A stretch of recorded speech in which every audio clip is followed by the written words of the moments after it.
नमस्कार मंडळी, स्वागत आहे तुमचं नवीन एका व्हिडिओमध्ये. तर अशी गरमागरम तांदूळाची भाकरी, कोलीम किंवा त्याला जवळासुद्धा आपण बोलतो, तर असा गरम गरम जवळा, कांदा, मिरची आणि कच्च्या कैरीचे काप, आहा काय मज्जाच येईल ना खायला. तर आजची आपली रेसिपी असणार आहे कोलीम किंवा जवळा याची. तर हा सुक्या स्वरूपात किंवा आपल्याला ओल्या स्वरूपात बघायला मिळतो. तर आज आपण सुका जवळा कसा करायचा ते पाहणार आहोत. त्याच्यासाठी आपल्याला साहित्य लागणार आहे याप्रमाणे. कांदा, टोमॅटो, लसूण, मिरची, कोलिम घेतलेला आहे आपण 1 बाउल.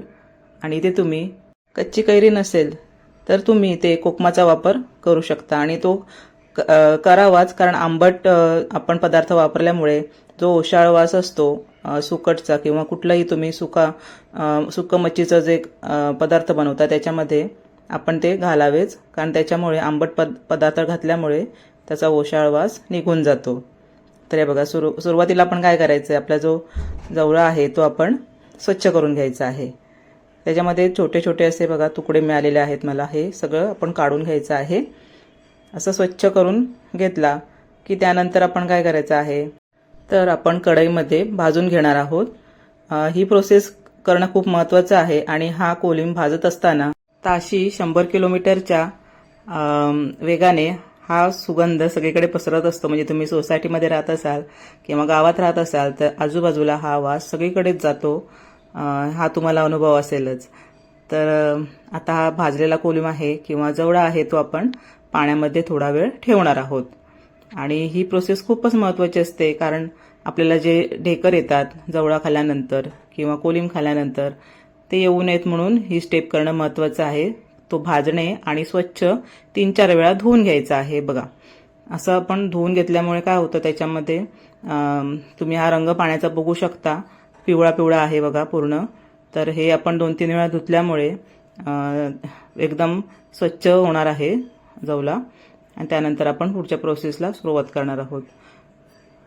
कोकणामध्ये किंवा बऱ्याचशा ठिकाणी सुकी मच्छी पावसाळ्यामध्ये आणून ठेवली जाते जास्त प्रमाणामध्ये, कारण तेव्हा आपल्याला मच्छी मिळत नाही. ओली मच्छी असते ती आपल्याला मिळत नाही मार्केटमध्ये. तर असे हे मच्छीचे प्रकार आपण करून खाऊ शकतो. आपल्या यूट्यूब चॅनलवरती असे व्हिडिओ आपण बरेचसे अपलोड केलेले आहेत, तुम्ही बघू शकता जाऊन. तर आता आपलं सुरुवातीला आपण काय करणार, तेल घेतलं आहे, त्याच्यामध्ये आपण लसूण टाकून घ्यायचं आहे. त्याच्यानंतर आपण मिरची टाकायची आहे. तुम्ही ते कढीपत्त्याचा सुद्धा वापर करू शकता. इथे मी आता बघा कांदा घालून घेतलेला आहे. कांद्याचा वापर थोडा जास्तच करावा, त्याच्यामुळे खूप छान लागतं. नुसतं आपण जर जवळा जास्त झाला आणि कांदा कमी असेल तर ते एवढं बरं वाटत नाही खायला. तर बघा इथे कांदा आपला गोल्डन कलरवरती भाजून घेतलेला आहे. त्यानंतर आपण टोमॅटो टाकून घ्यायचा आहे त्याच्यामध्ये. आणि जर तुम्ही कैरी टाकणार नसाल तर आवर्जून तुम्ही इथे कोकम घालायचा आहे.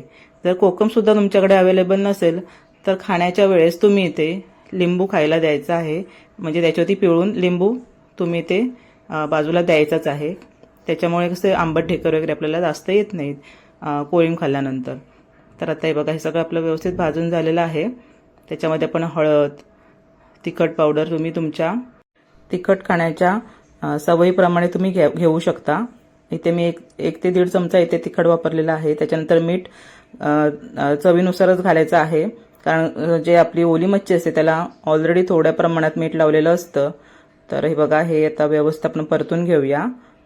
आणि त्यानंतर आपण जो आपला जवळा आपण स्वच्छ करून घेतलेला आहे तो आपण त्याच्यामध्ये ॲड करून घेणार आहोत.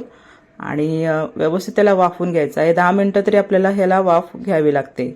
आणि आपण जास्त पाणी वापरणार नाही त्याच्यामध्ये, कारण आपण ह्याला पाण्यामध्ये ठेवलेलं होतं थोडा वेळ, त्यामुळे कसं त्याला पूर्ण ते पाणी सोक झालेलं आहे. आणि थोडंसं आपण नंतर काय करणार आहोत, त्याच्या वाफ द्यायच्या आधी आपण 2-3 वेळा आपण असे पाण्याचे हपके त्याच्यावरती मारून घेणार आहोत आणि तो शिजून घ्यायचा आहे. बघा, हे असे थोडं पाणी घेऊन आपण हपका द्यायचा आहे पाण्याचा 2 ते 3 वेळा. आणि त्यानंतर तो आपण बंद करून झाकण ठेवून आपण शिजून घ्यायचा आहे. कमीत कमी तुम्ही 10 मिनटं जवळा आपण शिजून घ्यायचा आहे. हे बघा, एकदम वाफाळलेला असा एकदम छान सुगंध आलेला आहे त्याला. तुम्ही कोथिंबीर घालू शकता, तुमच्याकडे असेल आवडीनुसार तुम्ही इथे कोथिंबीर घालून घ्यायची आहे.